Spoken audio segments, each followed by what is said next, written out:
Notre page des sports à présent avec Lise Loretia et on commence par l'actualité du moment, le voyage de Kylian Mbappé au Cameroun. Alors son programme aujourd'hui était bien chargé mais ça ne s'est pas vraiment déroulé comme prévu. Effectivement Simon, tout avait pourtant bien commencé à Angola pour Kylian Mbappé Lotting, comme on prononce au Cameroun. À Yaoundé, le champion du monde 2018 a été reçu par le Premier ministre John Ngouté et le ministre des Sports Narcisse Mouelé Kombi II. En anglais à la télévision camerounaise, il a exprimé sa satisfaction. Cet après-midi, en revanche, le match de gala prévu a été annulé. Explication depuis le stade d'Etoudi à Yaoundé de notre correspondant Marcel Amoko. La deuxième journée de cette tournée camerounaise de Kylian Mbappé a débuté par une visite dans une école financée par sa fondation. Le clou de cette journée aurait dû être cette rencontre de football prévue ici sur ce stade d'Etoudi où Kylian Mbappé devait jouer contre une équipe de Vent d'Etoudi qui évolue en division régionale ici au Cameroun. Une équipe financée et parrainée par Yannick Noah. Mais cette rencontre a malheureusement été annulée. Certaines indiscrétions font état de raisons sécuritaires qui ont poussé à l'annulation de cette rencontre. Une rencontre annulée donc à la grande déception de la foule nombreuse qui s'était donné rendez-vous ici pour acclamer leur idole.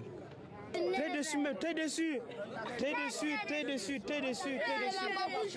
C'est un vrai Camerounais, c'est un Camerounais. Nous sommes là, presque tous les Camerounais sont là, au stade de Toudi. Malheureusement, on était enthousiaste, on voulait le voir, lui montrer le soutien du peuple camerounais. Mais bon, on se contente juste du fait qu'il soit venu et déjà avec ça, c'est pas mal.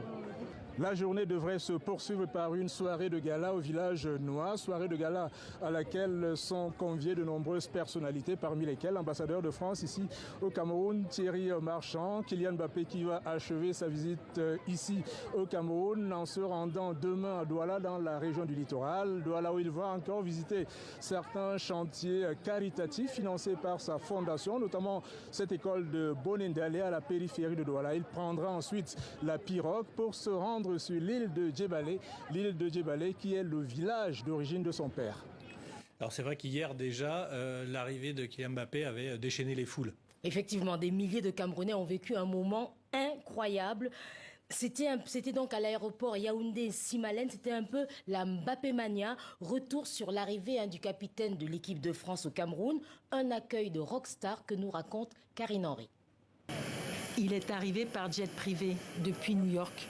Dès son apparition, des hurlements de joie. La folie Mbappé s'empare de Yaoundé. Employés, supporters, danseurs, tous crient son nom à tue-tête. Souriant, le joueur de 24 ans s'approche, mettant à rude épreuve les nerfs de ses gardes du corps. Nous sommes là pour rendre le séjour agréable de Kylian Mbappé et c'est une fierté pour nous de vivre ce moment historique parce que rentrer sur la terre de ses ancêtres, c'est quelque chose de magnifique et d'inoubliable. Au pays des lions indomptables, l'attaquant du PSG est de retour sur la terre paternelle.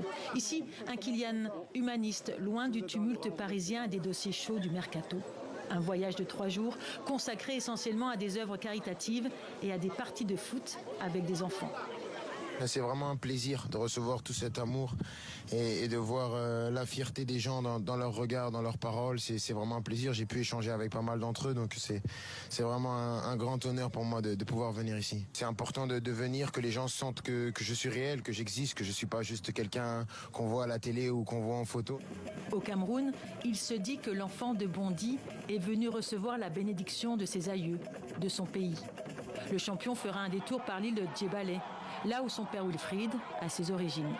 Ce qu'on attend de lui, c'est de temps en temps qu'il rentre, qu'il vienne au pays et voir ce qui se passe, les réalités, encourager le football jeune pour que la nouvelle génération puisse aussi arriver au top comme lui. À Yaoundé, la venue du prodige français doit aussi permettre à des jeunes de rêver grand. Allez, le football sur le terrain avec la CAN des U23 au Maroc. C'était ce soir la petite finale, match très important. Le Mali s'est imposé face à la Guinée. Effectivement, le derby ouest-africain a tourné à l'avantage des Aiglons qui se sont imposés au tir au but 4-3. Le Mali est donc directement qualifié pour les Jeux Olympiques de Paris. La Guinée, 4e, devra passer par les barrages pour espérer être dans la capitale française en juillet 2024.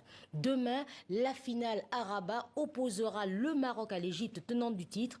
Début de la rencontre, 20h, temps universel. Eh bien, on suivra ça. Merci beaucoup, Liselore. Merci. Et à demain. À demain.